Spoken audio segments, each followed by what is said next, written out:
c'est ma proposition. Si le président de la République peut être le garant de la nation, que ce soit à lui de répondre. Parce que vous savez, la Constitution actuelle aussi ne permet pas au président d'être responsable des actes.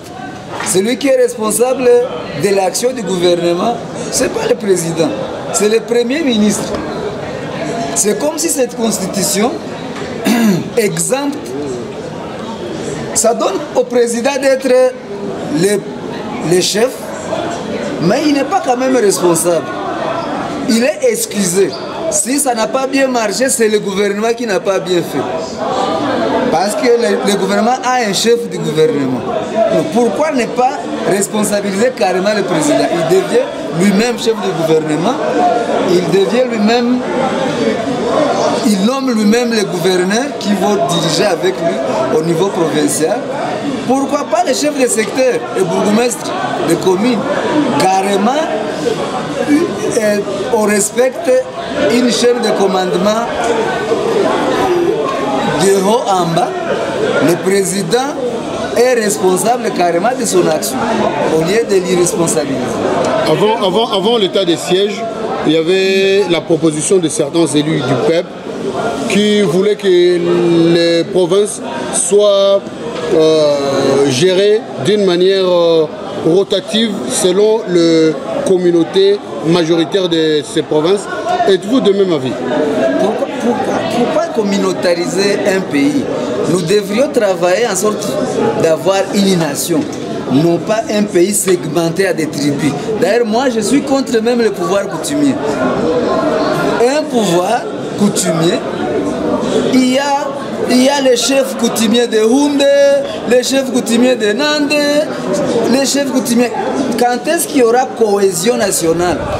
Lorsqu'il y a encore des gens qu'on appelle chefs coutumiers qui tiraillent la population pour que la population, au lieu que la population soit orientée autour d'une nation, on voit d'abord, quelqu'un est d'abord Houndé ou Hutu ou Tutsi avant d'être Congolais. Pourquoi ne pas être Congolais carrément?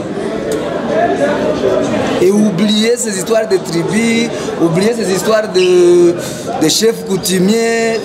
C'est un pouvoir qui vient concurrencer un pouvoir de l'État pour l'affaiblir. Parce qu'eux, ils ne sont d'ailleurs jamais élus. Comment on va donner le pouvoir de la terre, de la population aux gens qui ne sont même pas élus par cette population? Sous prétexte que c'est de la coutume, quand on meurt, c'est son fils qui y va, qu'il soit compétent ou pas, mais c'est le fils de papa, donc il est là.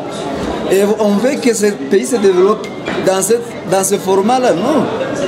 Ces pays, en fait, ce sont des tissus. C'est plusieurs nations qu'on a mis ensemble, plus de 400 nations qu'on a mis ensemble pour former le pays qu'on appelle la République démocratique du Congo.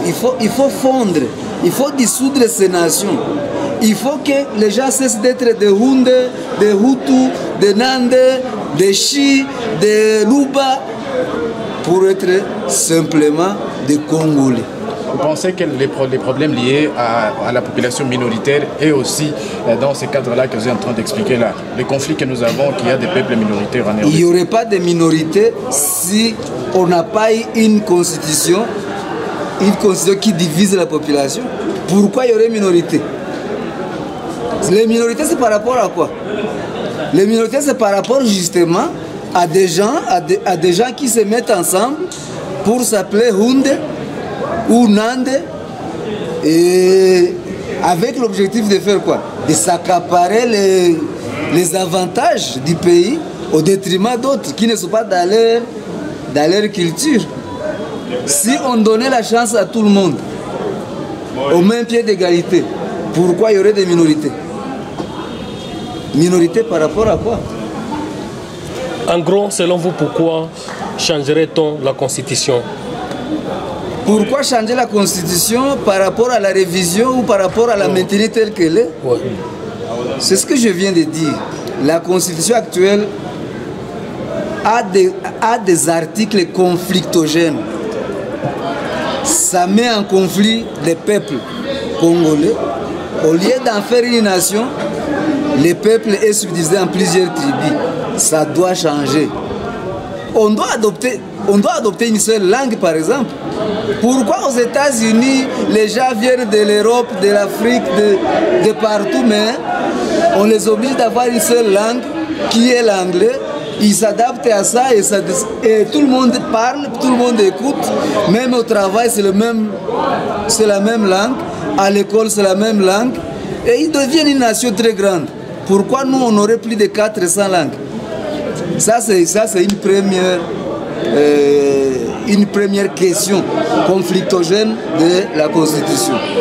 J'ai parlé des gouverneurs, j'ai parlé des militaires qui ne votent pas. Comment voulez-vous qu'un gouverneur, qu'un militaire protège un pouvoir qu'il n'a pas mis?